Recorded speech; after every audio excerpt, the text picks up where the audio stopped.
Hey, welcome back, and thanks for checking in. In this lesson, your learning target is to solve systems of equations using substitution. Now, let's just do a quick recap as we usually do. When we're talking about systems of equations, we are talking about two linear equations being considered at the same time. Now, we've been working with systems of equations for a few days now. And what we were doing with them is we were solving these systems of equations by graphing them.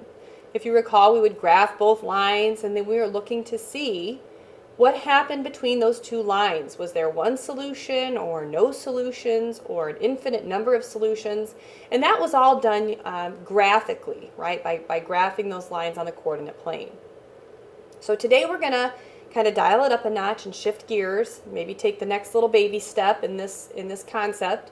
And we're going to actually use some algebra. It's called substitution method to find the solution for a system of equations.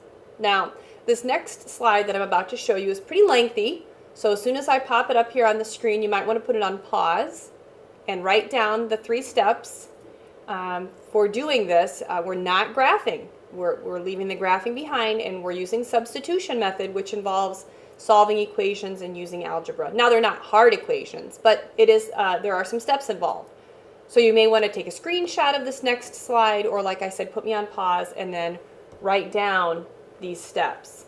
So just for the record, for the definition, substitution is using one equation from a system to plug into the other equation from that system in order to find an exact solution. It's where you're going to take one of the equations and kind of make it work inside the other equation. You'll see how this goes. It's actually pretty sneaky. I like it. So these are the steps. Now, not all problems are the same, so I cannot tell you that these are going to be the exact steps you're going to use for every system that we're going to see. But all in all, ideally, step number 1 is that you need to solve one equation for one variable. And sometimes this will already be done for you, and sometimes it won't. You'll see examples both ways. So by the end of step 1, you should know that y equals this or x equals that. You'll have a solution for one of the variables, hopefully. Step 2 says take that solution that you got from step 1 for that variable and plug it into the other equation for that variable that you solved for. Okay, then step 3 says you'll solve for that second variable, and then you'll take that answer, and if you have to, sometimes you have to, sometimes you don't. Step 3 says you'll have to take that answer from step 2 and go back to one of the other equations to find the first variable. It's kind of like around and around we go. And at the end of this whole process, you will know what y equals, you will know what x equals. And then that becomes your ordered pair. It's really hard to put into words. So like I said, if you want to write this down, or if you want to do a screenshot and print it out, whatever you think would be helpful. And maybe it's not helpful because it does sound kind of confusing. Perhaps what's more helpful then is just to see some of the examples. So let's get rolling with the examples. Here's one that I did for you. It says solve using substitution. Okay, and then they give you this system. They tell you that y equals 7. That is one of the equations.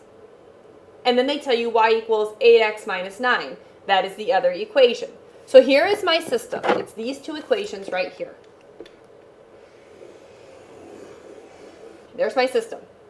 Now, you could have graphed those like we did for the previous days in class, and you could find the solution that way. But I want to show you how to use the substitution method. Okay, so what we see here for one of these equations, which is the one that we're going to make work for us, is that y equals 7. If they're telling you that y equals 7 in this one equation, you're going to make that work for you in that other equation. So if y equals 7, you're going to substitute that 7 in for the y in the other equation. So, I don't know why that line doesn't continue like it should, but this 7, you're going to plug it in, bang, right there in that other equation. If y equals 7, then make y have a value of 7 in that other equation. So then down below here, if you look, instead of the y, I put the 7. So now I'm going to say 7 equals 8x minus 9. That is that second equation, but instead of the y, I plugged in a 7. And the reason I did that was because the first equation told me to do it. See how you're using the first equation to work for you in the second equation?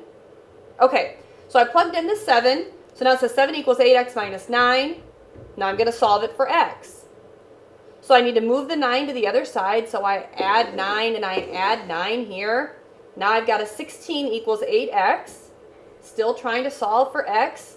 So I divide by 8 on the right and I divide by 8 on the left. And my final answer for x is that x equals 2. So now I know that x equals 2. And earlier we were told in the system that y equals 7.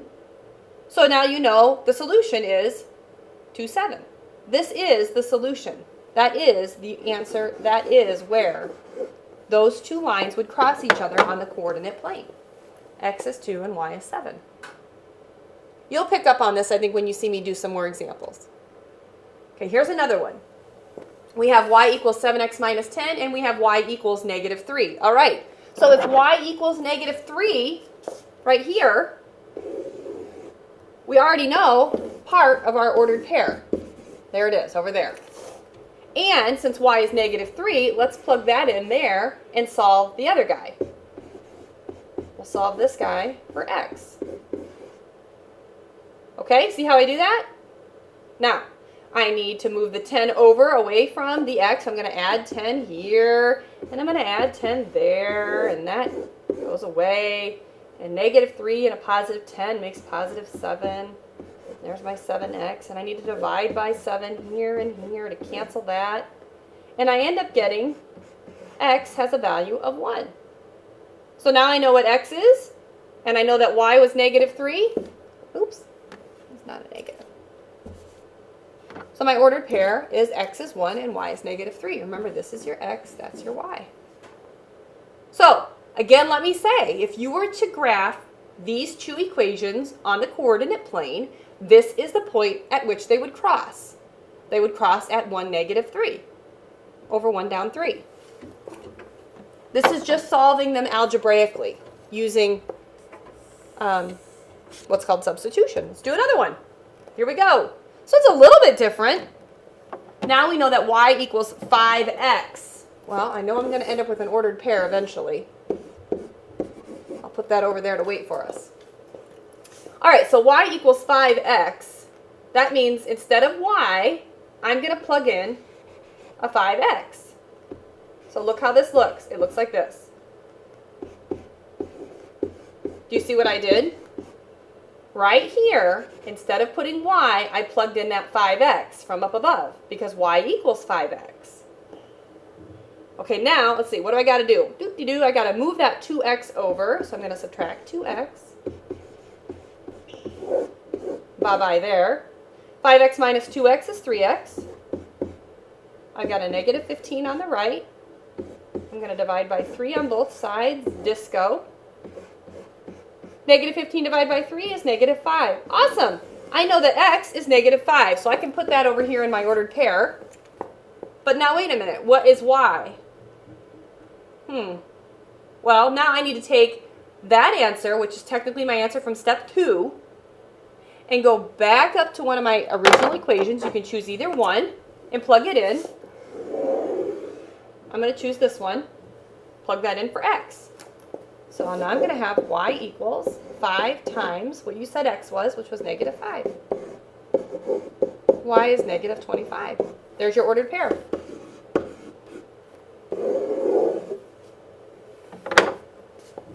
You'll get better at this. Don't freak out. Let's do this one. I got to make one of these things work for the other. Step 1.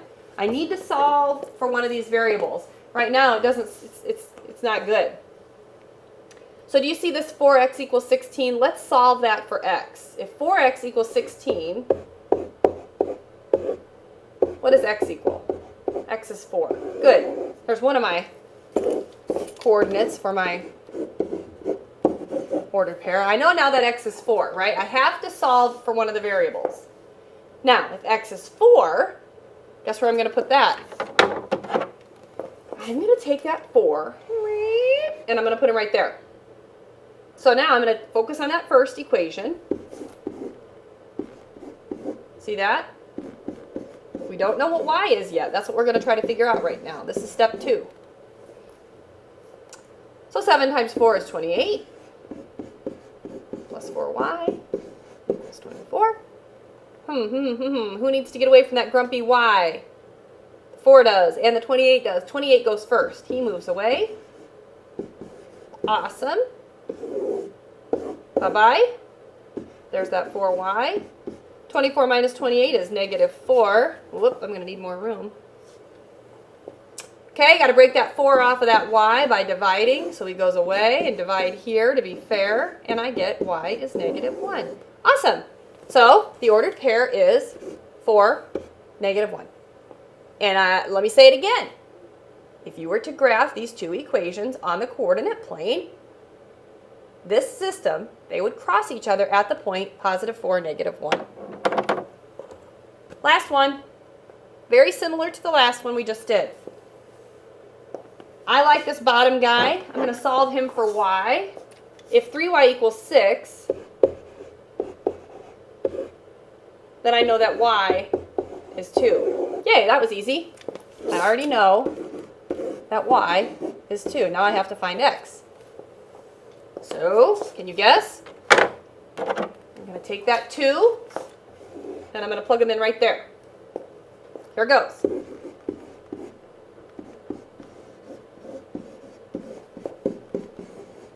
Alrighty.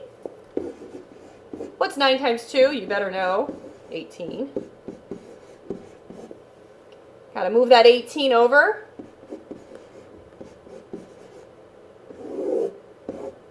Bye-bye there on the left. -24 and -18 makes -42. Break that 6 off by dividing by 6. X is -7. That is the other piece of your ordered pair. That is the solution for that system. Let me say it one more time. If you were to graph both of those equations, they would cross each other at the point -7, +2. Don't hate me. This will get easier as we practice. And of course, we will be working on these problems in class over the next few days. All right? Be patient. Let it all soak in, and I'll see you in class.